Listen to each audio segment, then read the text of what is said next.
Europe 1. Culture Média sur Europe 1 avec Thomas. Il est avec votre invité. Thomas, vous recevez jusqu'à 10h Elisabeth Quint, présentatrice du magazine d'information 28 minutes sur Arte. Et à 9h30, c'est l'heure du journal des médias de Julien Pichenet.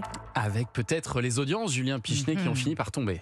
Effectivement, je peux vous dire que les Français en fin de rugby, le match Pays de Galles-Fidji a rassemblé hier soir 4 900 000 téléspectateurs, soit près de 26% des personnes qui étaient devant leur téléviseur. Hier soir, TF1 a écrasé la concurrence. Évidemment, à la deuxième place, nous avons M6, un zone interdite consacrée au système D, avec des astuces pour bien finir le mois. 1,8 million. Ensuite, quasiment égalité, 1,7 million France 3. Et le premier épisode de la saison 3 des Carnets de Max Lieberman. Et France 2 avec la première diffusion en clair du film Haute Couture avec Nathalie Baye et Lina Coudry. On passe au journal des médias avec de nombreuses chaînes de télévision qui bouleversent leur grille suite au séisme qui a fait plus de 2100 morts dans la région de Marrakech. Après TF1 qui a fait une édition spéciale hier à la mi-journée et LCI qui a délocalisé sa matinale à Marrakech ce matin, c'est au tour de France 2 d'afficher sa solidarité avec le Maroc. À 20h ce soir, Anne-Sophie Lapix présentera le JT en direct de cette ville meurtrie.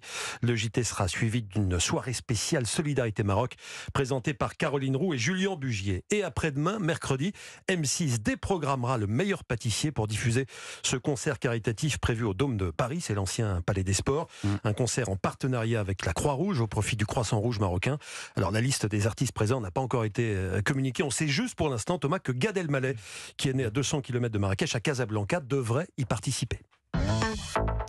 Toujours dans ce journal des médias, Julien, vous revenez également sur ce record qui a été battu ce week-end sur Twitch. En 12 ans d'existence, la plateforme de vidéo Twitch n'avait jamais enregistré une telle audience en France pour un direct. C'était samedi, lors d'une course de Formule 4 organisée sur le circuit Bugatti par le streamer et youtubeur Squeezie, une course qui opposait des rappeurs à des personnalités d'Internet qui prenaient le volant pour l'occasion. Il y avait notamment le vidéaste Del Piero ou le rappeur Soso Manes. Au moment du top départ de la course, vers 18h30, il y a eu un pic à 1 300 000 spectateurs, c'est-à-dire qu'il y avait plus de monde sur Twitch que sur la plupart des grandes chaînes historiques à cette heure-ci. On vient de passer le million de viewers. Ils se sont touchés.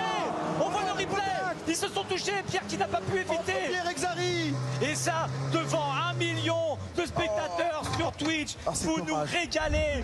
1 million. Voilà, la grande différence avec les chaînes traditionnelles, c'est qu'on connaît les audiences en direct et qu'on peut les commenter en direct. Ça, c'est pratique. Oui. Eux, ils ont les chiffres.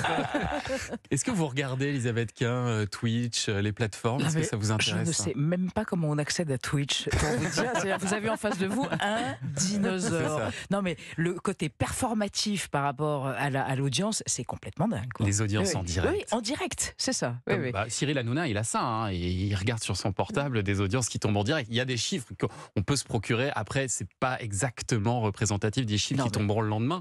Enfin, il faut espérer que ça se généralise pas, parce que commenter en permanence les audiences en direct, c'est terrible. Ouais. Allez, en rugby, TF1 de son côté a fait bien plus qu'1 million, évidemment, vendredi soir. Là aussi, c'est un record. Le match d'ouverture de la Coupe du Monde a été regardé vendredi par plus de 15 millions de téléspectateurs. C'est 2,5 millions de plus que le premier match de l'équipe de France de foot au Mondial du Qatar en novembre dernier. Et c'est surtout 3 fois plus que le premier match du 15 de France lors de la dernière Coupe du Monde de rugby en 2019. Bon, c'était pas les mêmes horaires, hein. Celle-ci avait lieu au Japon. Bref, ce démarrage est un succès pour l'équipe de Fabien Galtier qui a gagné, pour TF1 qui a fait sa meilleure audience de l'année et pour le village rugby de la place de la Concorde également, en plein milieu de la capitale.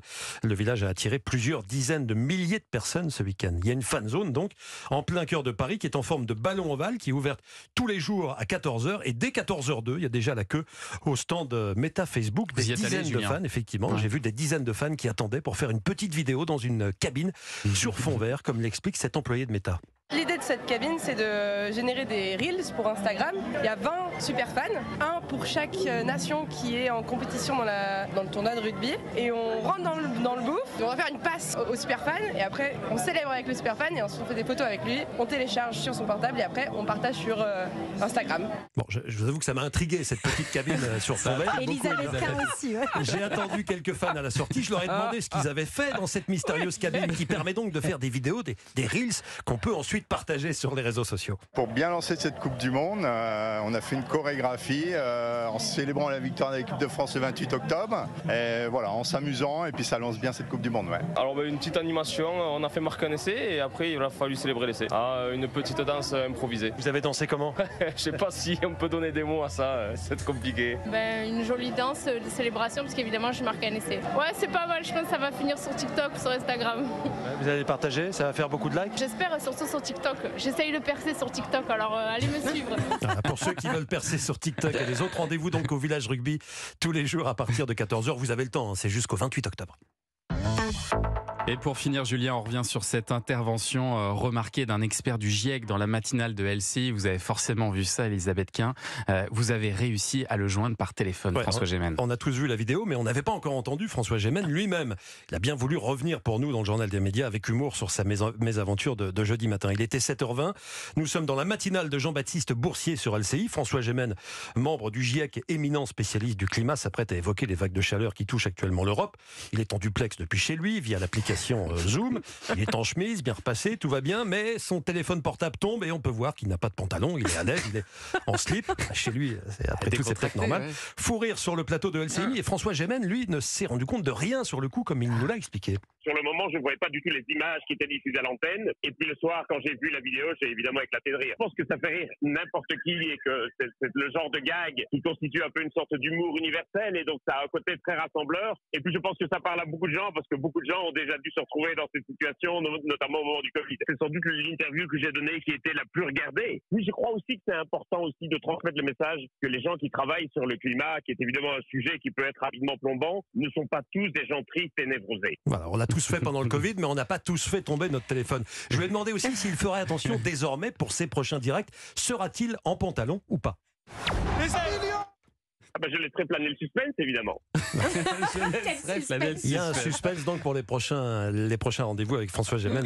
Il est formidable, François Gémen, parce qu'il a même changé sa bio Twitter en disant qu'il donnait, alors qu'il était un expert du GIEC, mais qu'il donnait aussi occasionnellement des interviews en caleçon. je trouve ça très très fort, Elisabeth. On le reçoit souvent, François Gémen, depuis des années. Et effectivement, je pense que ça va être le prochain défi à François Gémen, de venir à minima en Bermuda, en plateau. Sauf qu'on ne pourra pas le filmer, mais on se débrouillera. Non, mais il est formidable et il a raison, ça humanise. Bien sûr. C'est des gens qui passent leur temps à raison à annoncer la catastrophe à venir et effectivement ça humanise. Et puis ces gens et ce discours. Ça nous fait justement notre transition vers le sujet de notre question média du jour parce qu'on va se demander comment parler d'écologie à la télé. Je vous garde un petit peu avec moi, Elisabeth Quint. Oui, mais avant cela, avant le débat du jour, on va se souvenir en chanson d'un événement qui s'est déroulé, événement tragique, le 11 septembre 2001. Et pour s'en souvenir, c'était il y a 22 ans, pour s'en souvenir, voici Alicia Keys sur Europe 1, Empire State of Mind. Vous êtes bien à l'écoute de Culture Média avec Thomas Hill et son invité Elisabeth Quint jusqu'à 10h.